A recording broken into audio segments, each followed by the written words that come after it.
And it does open up a lot of options, right?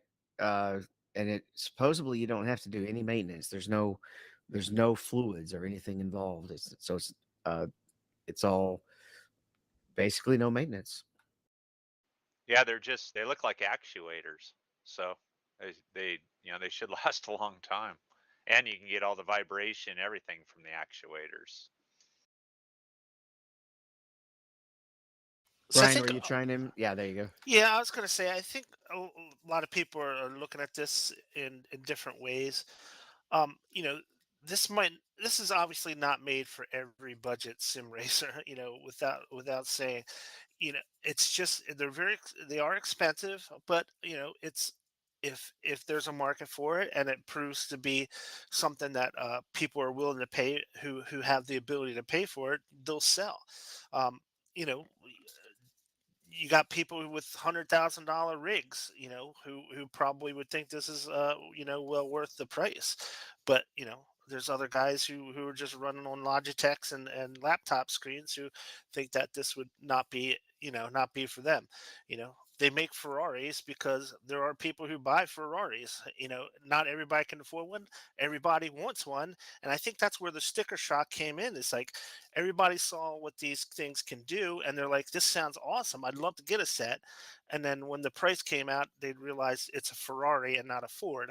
So you can't just, not every person's going to be able to afford one. And I think that's where some of this came from. Well, I think a lot of people, like you and I, Brian, I mean, we've spent a lot of money on our rigs and they haven't made us any faster, but it's the immersion that's there that, especially with the VR and the motion and the rumble, it makes you think that you're in a real car. And I think that's where, maybe you want to spend the money on these type of pedals. I never thought I'd spend this kind of money on playing a racing game. I mean, I thought I was spending a lot when I went with the G27 wheel hooked to my desk. I have to contest the point though that it hadn't made us faster because I can tell you right now those hydraulic pedals have made me faster because I'm not that guy who can race pro races in a Logitech, and so having the extra feel and the ability to use the pressure of the hydraulic pedals and having the stability of the racing rig and the force feedback is actually I've actually every time I've upgraded something, I've seen improvements in lap times and ability to get in and out of corners. Well, I agree with you. I think VR and pedals were probably the best two upgrades I ever made.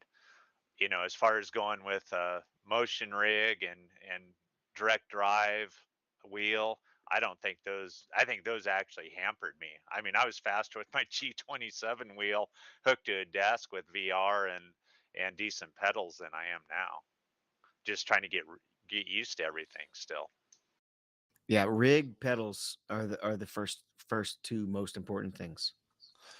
Another thing is that it might not show up in lap times, but the ability to feel the car with different some of this stuff is really important. When I first started iRacing, you know, I was spinning out all the time. And it was because I didn't tell when I was losing traction. You didn't have the kind of feedback from different devices like butt kickers or anything like that that give you the feel of when your car is losing traction. It was all just visual, and sometimes it doesn't compute quite as well as it does when you have haptics feedback in different ways to help you understand what the car is doing. So even if your lap times didn't increase that much, you might have saved a couple of spins that you might not have saved before you had this feedback. Which means better chances of finishing that Daytona 24, right? Or just any race. So better finishes even if you're not necessarily that much faster. So I'm going to throw out an opinion on these pedals. Do it, but wait a year. Why? Let the ecosystem build. What do I mean when I say ecosystem? Well, I can imagine in the next year, as these get out there, people will develop profiles of certain cars, braking profiles that can be loaded up. And wouldn't it be cool to have these pedals and okay, I'm going to run the Lambo today, and I hit the Lambo brakes, and I load up a profile that perfectly matches the Lambo brakes, or next I'll do the F1 car, and it puts in the right brakes for that. And I'm sure the community will build those as time goes. Now, we already have those kind of profiles in the SimiCube Pro 2 wheelbase. There's an online system where you can go and look up these profiles and download them and use them quickly and easily. And I'm sure that Active Brakes is going to have a similar some system. And so if you buy them now, you're not going to have the advantage of what the community is going to build between now and a year from now. So I like it, but I say wait and let's get that ecosystem built. Two, you're probably, if we wait long enough, there's going to be other companies that go to copy these, and maybe the prices will come down also. Good point. Yeah, that's a good point because look at like the actuators like we have, Steve. A D-box actuator system like that is 15 grand, as opposed to what we wound up, which was considerably less. So it might have some fidelity differences, obviously, but for the most part, you get the feel for it. Yeah, Well, and if you, it's software driven too. SRS keeps updating haptic feedback going through our actuators, just like D-Box does. So that's probably going to be the same thing, even if a second or third party comes up with something like the active pedals. I mean, these brakes, they might follow the wheelbase market where we end up with all these Chinese manufacturers all of a sudden. The Mosas and the Camuses of the world, the Sim Magics, maybe they come up with, oh wow, there's no intellectual property concerns, with China. They just do what they want, and maybe one of those companies will come up with a cheaper alternative. And maybe smaller. Maybe the right size.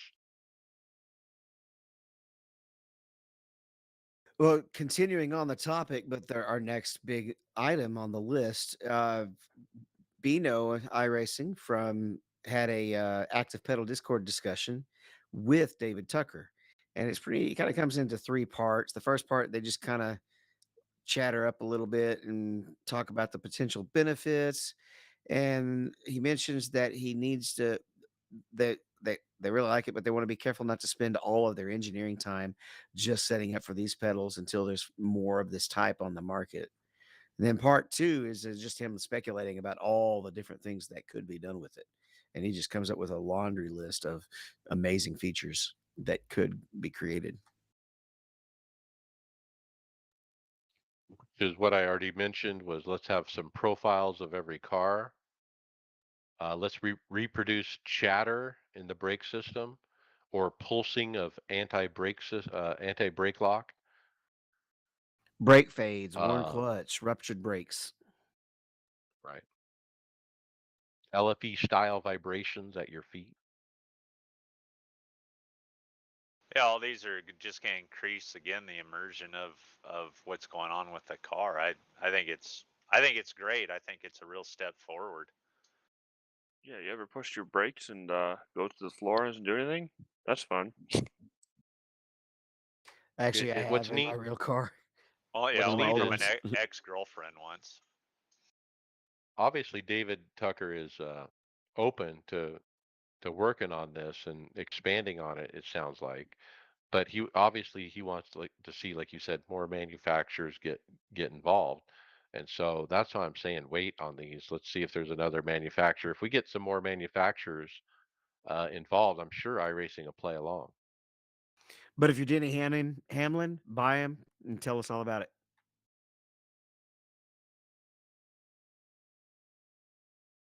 All right, we have a video review of the Doyo R808 racing wheel. And this definitely makes me it gives me very early Logitech feels, right? Yeah. Yeah, I think so. Oh, this is a new brand I've never heard of. First time I've heard of it. So It's a G27 clone, basically. Wheelbase, wheel, shifter, pedals, all in one package. The biggest thing that caught me off guard when I first watched the very first video, I don't know if it was software related, but, it really seemed like the wheel on the screen was lagging behind his wheel. I don't know if y'all noticed that, but if you watch the very beginning, that the the visual wheel on the screen, steering wheel, it just always seemed to be a little bit behind his turn. Talk about entry level. This is 80 bucks on Amazon right now. Free delivery by December 22nd. In It'll work stock. it'll work on a Nintendo Switch. It will. PC, Xbox, PS. Uh, yeah, this is very entry level. I mean, I don't think we've seen anything that's 80 bucks for all three, the shifter, wheel, and pedals. 80 bucks, the whole thing. It's actually a pretty good deal. Somebody wanted to try iRacing and get involved in it. Especially for younger iRacers whose interest may fade real quick. Yeah, if you have a kid, a preteen who, you want to get them a little sim set up, this would be a cheap way to do it. Yeah, the guy's review, I mean, he didn't seem like he was too disappointed with it, especially for the price and what it was. If it works for 80 bucks, I would be impressed too, you know. All right, Mr. Triples, the next one's for you. That's you, Mike. Oh, okay. I'm not the only one with triples probably, but this one is neat. I found this on TikTok. It was advertised to me. It's called the ZBEC, and it's a unique three monitor upgrade for laptops. So basically, it's a device that you slap onto the back of a laptop, and then you pull out from the device that's attached to the back of the laptop two alternate screens to the left and to the right, making triples on your laptop. There's a little USB plug for each monitor. You pull it down, plug it into the USB ports to power the two monitors, and voila, um, you have triples. Now, can you game on a laptop with this? I have no idea. Probably not. So those are kind of they slide back into that case for storage? Yeah, they slide in and out. So yeah, you can slide those back in and close it up. Kind of neat.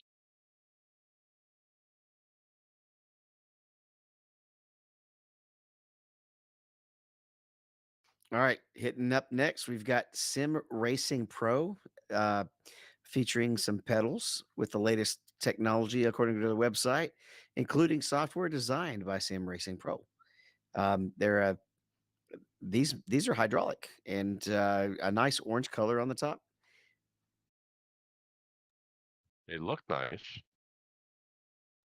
Black and orange. I love the color scheme. They match your $1,240 for the inverted. This, yeah, that's got to be hydraulic based on that, the look. The brake the brake looks really sturdy the way it's designed. It might be load cell. I may be rereading it, but I'm seeing tubes come out of. They may not be hydraulic. I'm gonna have to do a little more deep digging. You go to their website, they have several different pedal sets. They have inverted, they have not inverted, they have the GT series, they have a GTR series, they have a Formula series wheel that has no clutch. So there's lots of different options depending on which one you want. Yeah, it says they're innovative pneumatic technology. Pneumatic. Okay, so that's Yeah. because I saw cylinders and I saw hydraulic looking equipment. So there you go.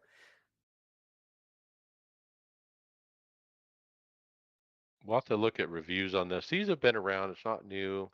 We've talked about them before, but I thought I'd bring them up again. They range from, they're euros actually, not dollars. 740 euros is the cheaper version, and go as high as 1,240 euros with They base come plate. They come in all different colors too. Oh, you don't have to be orange? Yeah, they come in orange, red, blue, green, black, and silver. And it depends on the set because some of them come with a lot more colors than others. Ooh, I love those red ones. I'd Wow. get them red, It white, de- and blue. That's what I would do. Mix match, yeah, that'd be nice. it's 30 extra pounds for to change the color. Those orange ones though match your Simucube colors, won't they? They do. That's kind of why I like that orange. Yeah.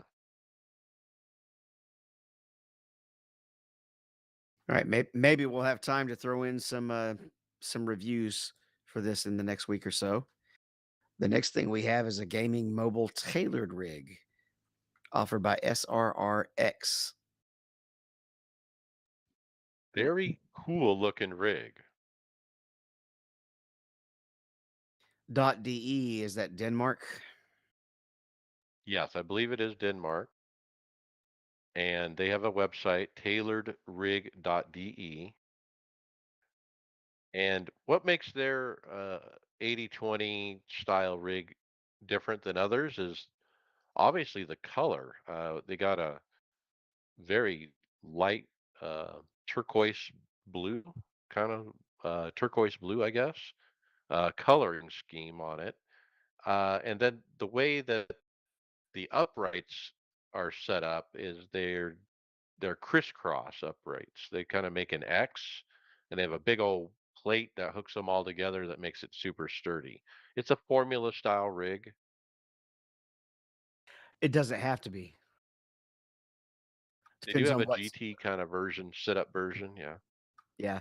And on the GT versions are more uprights for the stands rather than that it's only the GT rig that has the slanted pillars. I like the color of that gray one. Oh, I guess they come in three. They come all kind of different colors too. Yeah, but they Green, still use red. that triangle, big triangle piece of flat metal. Yeah. So another European 80/20 rig manufacturer. Oh, if you go to the And their stuff looks page, good. if you go to the page, like on the GT, you can click on the different colors and you can see the rig in the different colors. It's pretty cool.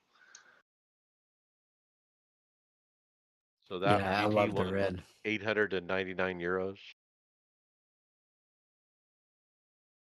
And you can put any seat on there, so you probably want to if you buy it in over here, you'll need to buy your seat here instead of shipping it. Looks like they're only what are these 80 series? They're not a 160 series. Yeah.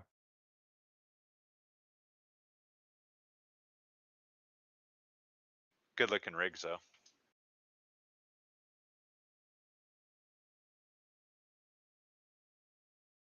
All right. Next up, we have well, this first word I don't want to try to read it. Who wants to take this Acto Racer one? Let's. I think we should hear Mike slaughter this one.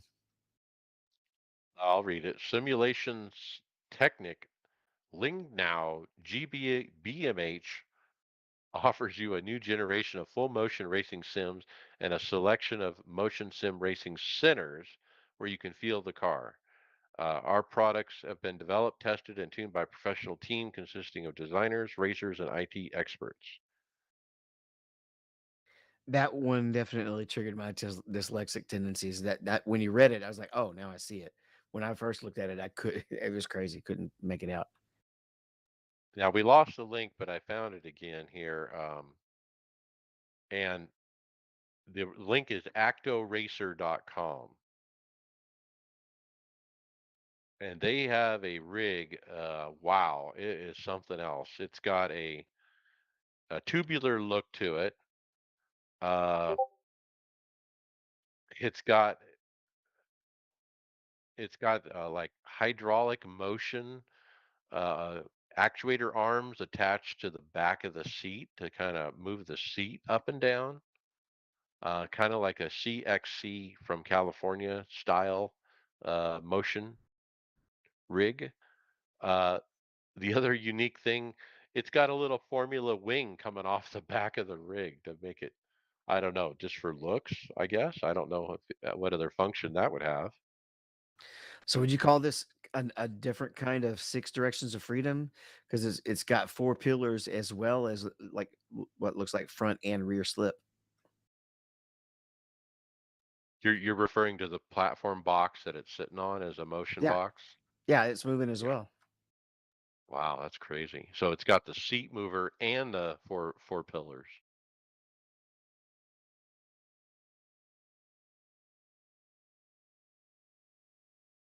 Did you find a price? Acto. No, I didn't. You know what that means, right? Money, money, money, money. Now, I think this is one of the brands that I saw at the Sim Racing Expo. That's why we have them on the script. They're from Germany,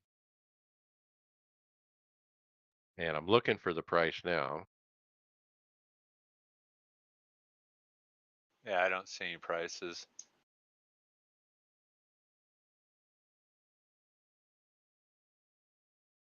They actually rent rigs. It's Contact Us. I finally found a page, but yeah, they don't have a, yeah, you know what that means if they don't list the price. Leasing a rig. Have you ever heard of leasing or really renting a rig? It sounds like Lawrence would try something like that, right, Lawrence? Great business idea.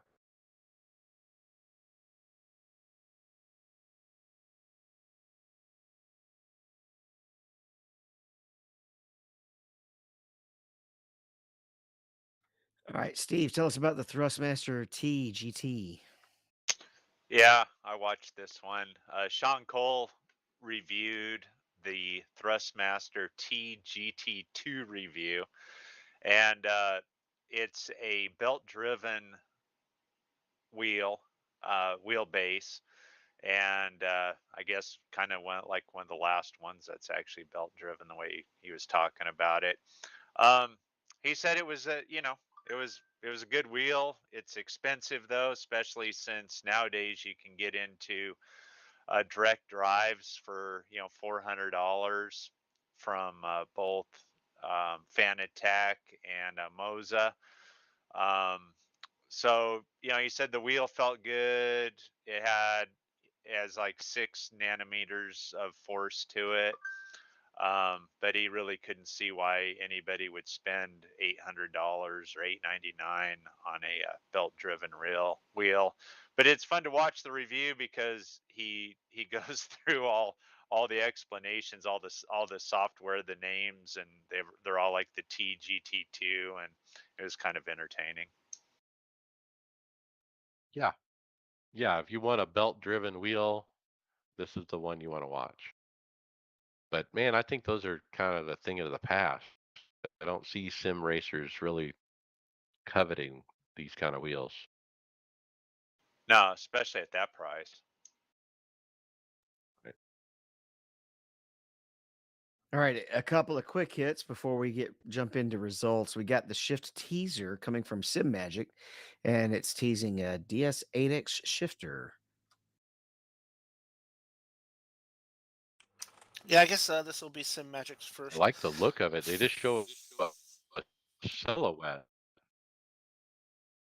Just a silhouette and a diagram, which is indicating that it's going to go up to 8 Go speed. ahead, Brian. Yeah, I was going to say this is their first offering for shifters, right? Sim Magic's they're known now for their wheels and stuff like that, but first shifter that they've come out with. Yep, the post does say dual shift mode. You can go sequential or 8 speed. December 22nd is the official release. New price. All right, and then I actually did get a little bit of time to watch this video at the end of the school day after we had to wrap things up a little bit early because of semester tests and stuff. Um, it's Mike from Sim Racing 604, and he reviewed this brake performance kit for the Moza SRP light pedals that come with their R5 bundle. And he mentioned it's really quick to install and actually makes the brake feel decent. He said it's not going to be better than any load cell pedal, but it will be the best bundle entry level pedal you could probably get with this upgrade, which is only 30 bucks. Right. If you buy the RF5 bundle, buy the upgrade is what he's saying. It's worth the 30 bucks.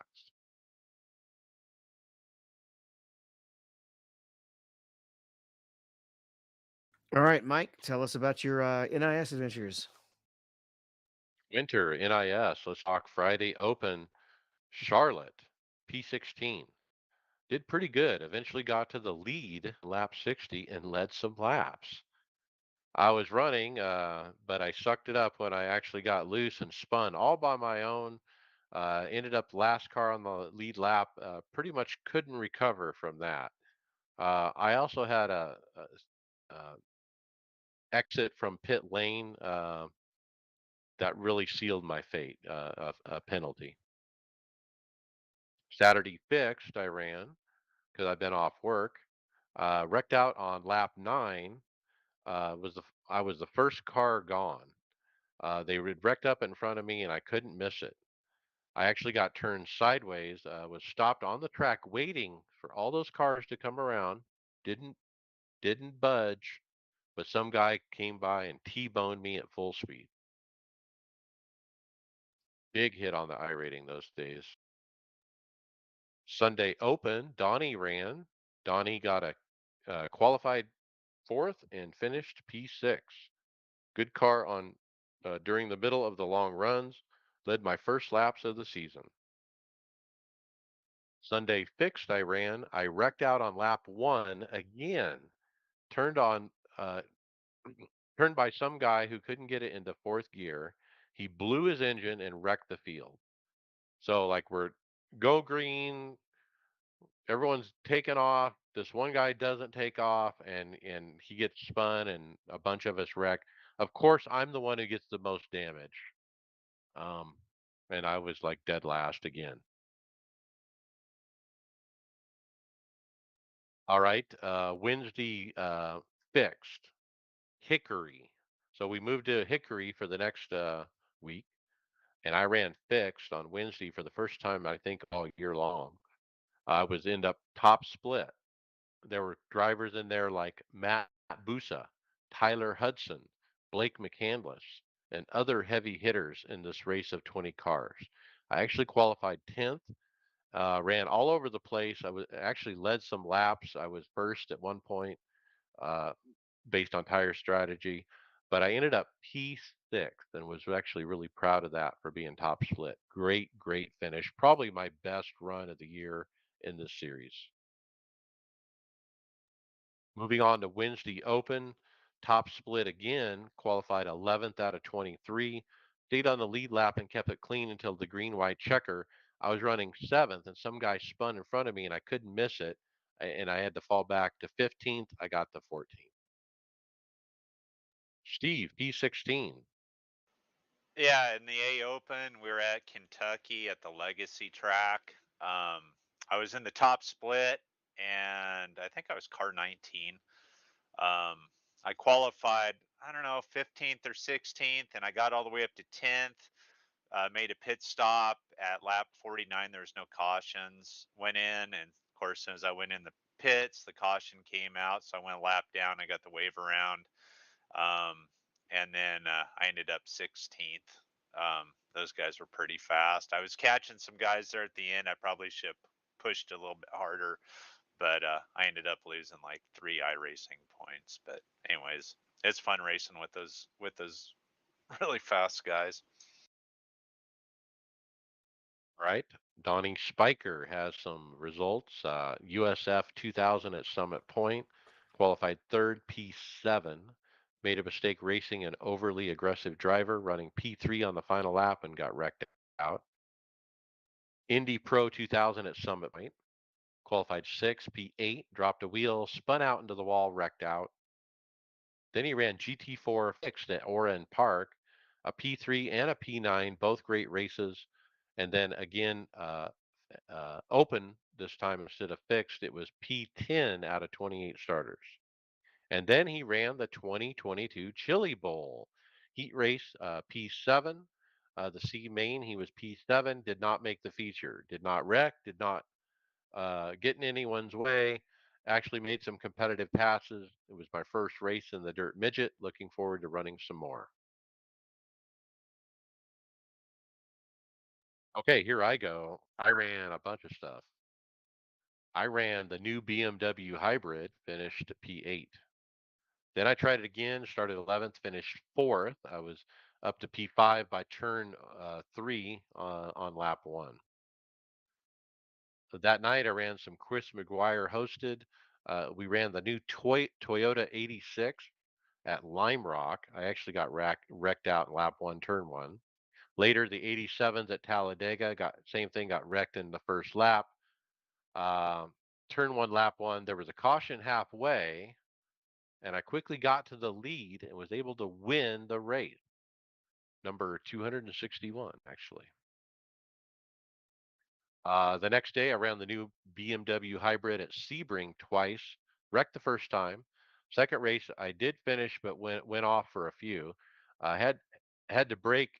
You have to slow it so hard in the braking zone, and then kind of back off of the brakes if you to get them to not lock up. I guess I hope I said that right, but it's really hard to figure out. And once you figure that out, it's not so bad. 87 cars at Talladega. It was 27th out of 32. I got wrecked in the first lap, turn 1. So you see a theme here. After the caution, quickly got to the lead. Was in the lead on the backstretch on the white flag, but got wrecked out after turn 4. Almost had a second win there. Next, BMWs at Sebring again. Started 10th, got to P6 by the end of lap 1, finished P7. Then we tried Skip Barber at Summit Point. That was 20, started 21st, went to 18, finished 18th.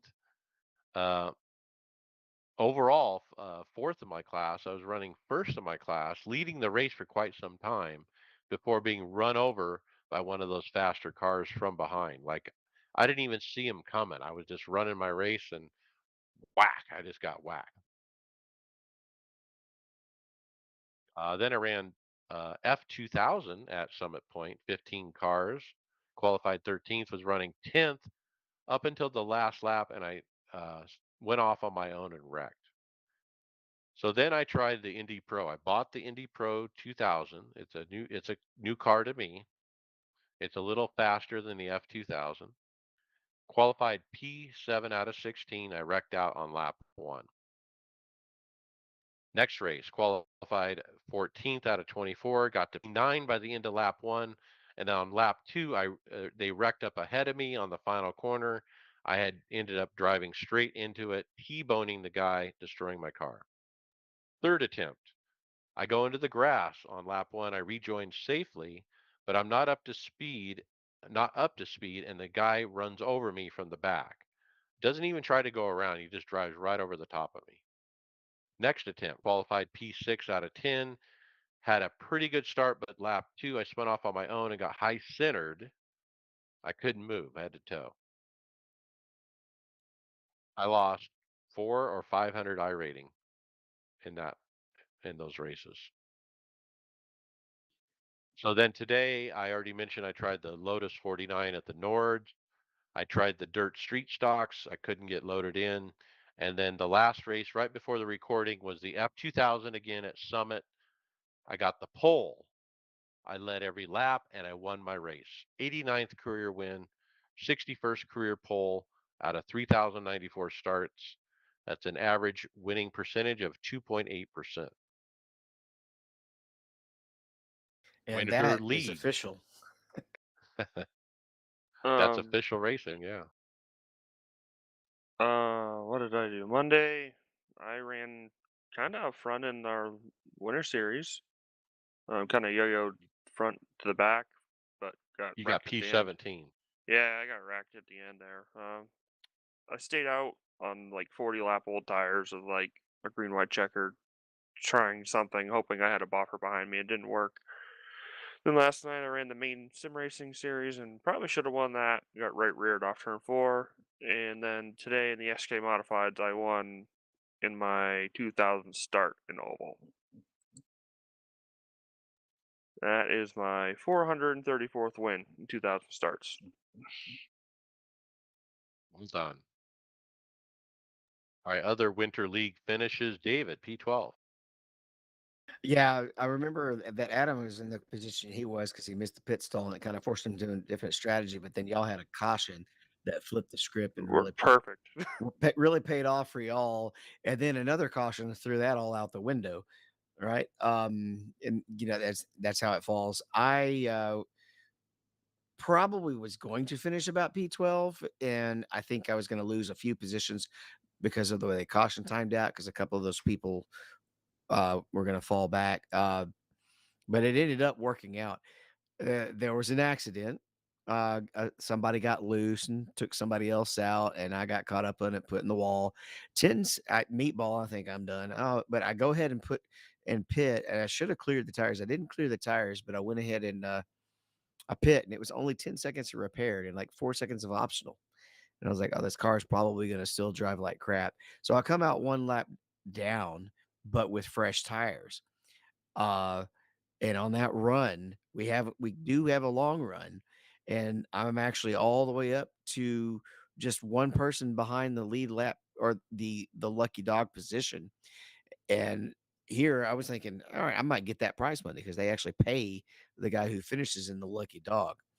Caution comes out as right as I'm setting the guy up to pass him. I can't believe the car is still running this good. Um, he gets the lucky dog. So I'm like, well, crap. And I'm kind of stuck because I'm out of tires. Uh, so I go ahead and stay out. We do a restart again. At this point, everybody's teeth are bared. There's another caution. I get down low for this one and keep the lucky dog.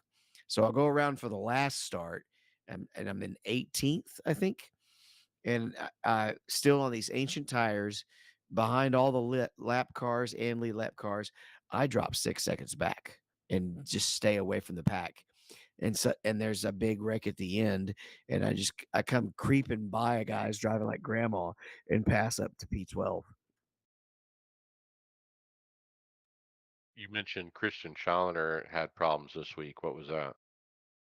He got busted by the restart zone rules. I don't know if he was in second or first on that particular restart because he just chimed in and said, I got to pit because it said I was ahead.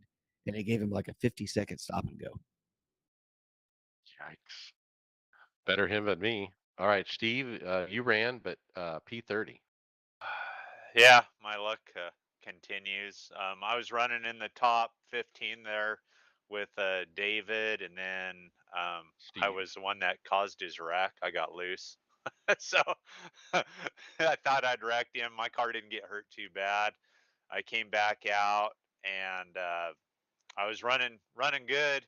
I think I was up there around 12th or 15th or something. And there was a guy that wrecked on the back stretch, went down on the grass. And just as I went by, he shot up backwards and nailed my car from behind, got me turned around. And then some other guy hit me and my car was done. So I ended up P30, but I still had fun.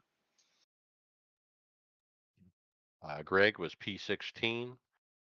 I ran P20. Basically 20th to 25th through most of the race. Pitted under green and got caught a lap down from that caution. It was enough. There was enough late carnage though that get me from 25th up to 20th. Greg did get caught in that as well. He had been running like up around P7 most of the race. He was the fastest that night. He was really quick. Okay, let's jump to final thoughts. Adam Jocelyn. Thanks for having me on the show today. Just kind of be bopping around racing on here, and David bullied me into it, so I'm here. Thank you. Welcome. Tell us real quick how you're setting up for 2023 for your real racing. You got a new suit, fire suit. You got new equipment. You got cars, chassis, tires. Yeah, getting my cart back the day after Christmas. Racing in Atlantic City next month. Should be getting my motor back beginning of January too, and then think 2 weeks later we're getting tires. I think I'm gonna have close to 40 tires for that event. So, and I think we got a group of 10 of us or so going down. So if anybody's down in that area and wants to come out and see some midgets and champ carts and whatever heck the other thing they have racing, micro sprints too, come out and watch. Go through 40 sets of tires for one race. No, it's 40 sets. No, not 40. It's 40 tires, but most of them are practice tires. But the track's different each time you go out, depending on if someone oils it down and they got to re-put the coaxer back down.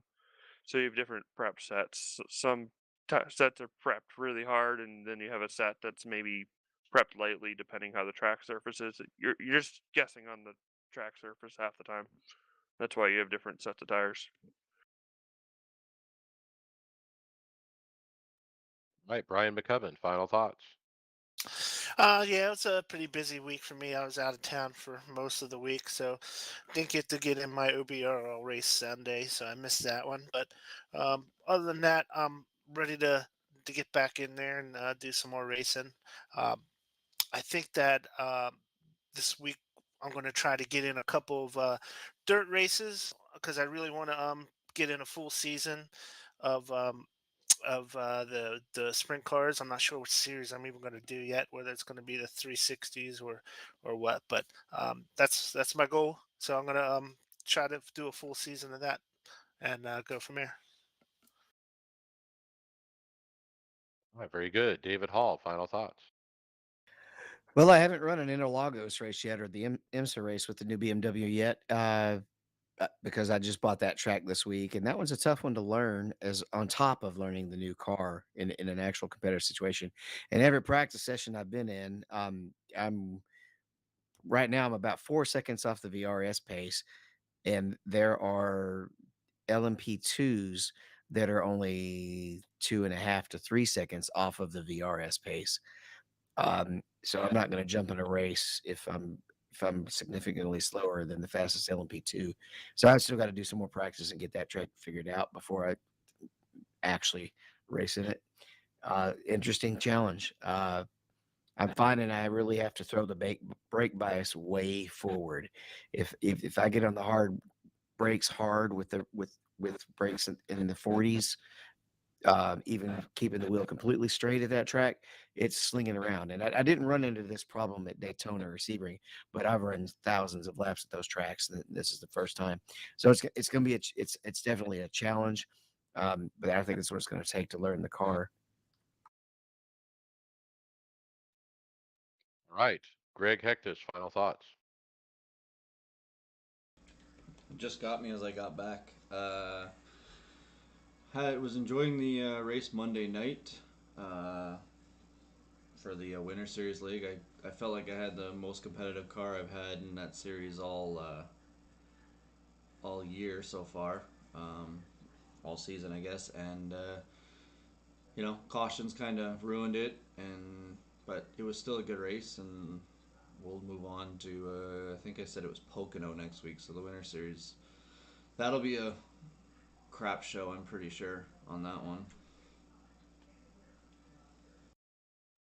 Yeah, it was fun to race Tyler Hudson this week. Christian Challenger, those staff members, man, they're really show you, how alien they are when you're in there with them. Okay, moving on. Steve Thompson, final thought. Yeah, I joined Elite Performance Industries, their setups, and anyways, I did it for a season for this season that just started, and they have practices on Sundays, and so Michael Conte's in there, and a bunch of the really good, top racers that are on his team. So if you buy their setups, their setup for the whole season, you go in there and they help you out and stuff. It's a really good situation, especially for a guy like me. I'm probably the lowest I rating in there, but they're really helpful, really good guys. There's 2 hours of practice and a race at the end, and they're constantly sending you updates on the setups and stuff, which you know makes a difference. So if you guys get a chance, check him out. And Michael Connie seems like I mean, he's really personable and really willing to help. He's the one that creates all the setups, and I'll be racing their setups at Kentucky this week. I kind of did the same thing with Maconi through their short track stuff this season. The guy I used to work with on setups, he's building their stuff, so I signed on to run short tracks with Maconi. Right. My final thoughts. I bought that new car, the Indy Pro 2000, and I've never ever had such a rough experience in a new car. I had four starts in a row where I finished basically dead last. I looked at the stats on the series after those four starts. I had six championship points. Six. My average finish was 19th. Now this is out of field of 20. Okay, so or even less. So it's like the worst stats you can get, and then the I rating lost. 4 or 500 in I rating lost all at once. And so I had to take a step back and go, is this the right car for me? Is it the track? Do I need to just wait till next week and the track will change? And that's kind of what I'm doing. I'm going to stop racing at Summit this week and wait for the track to change, and then we'll try it again. I'm not going to give up. Don't really care about the I rating, um, but yeah, I also found it easier to drop back to the slower car, the F2000, after running that Indy Pro car for a while. I found I could go faster in the slower car, and I ended up winning a race in the slower car. So I think in a roundabout way, it may have helped me, but more to come on that. The second thing in final thoughts is, guess what? I decided to buy the Butt Kicker Gamer Plus. $280 with tax. It was 300 with shipping. It was 315. I get it tomorrow, and the project is going to be to install it, mount it directly to the bottom of my seat, right where my butt sits. I'm going to drill 3 holes. I'm going to buy, nuts and bolts and bolt it down. uh, Strategized last night with Steve Thompson about how to handle the software. Basically, they have this new software which you run independently of SimHub, and I'm going to run it first through that software, and I'm going to have it run independent of my current butt kicker, so they're totally separate from each other. And that's the project. So tomorrow I'll get it installed and see how it goes. How far away from your bud is it? 1 inch, as we talked about last week, I think. It'll be close. And so I don't think I'll need a lot of volume on it, but I'm excited. I've been playing with SimHub today, trying to try the different effects and dial them in a little bit. I'm going from one butt kicker to two. So super excited about this project, and we'll hope it goes well. And with that, hey, we'll see you on the track later.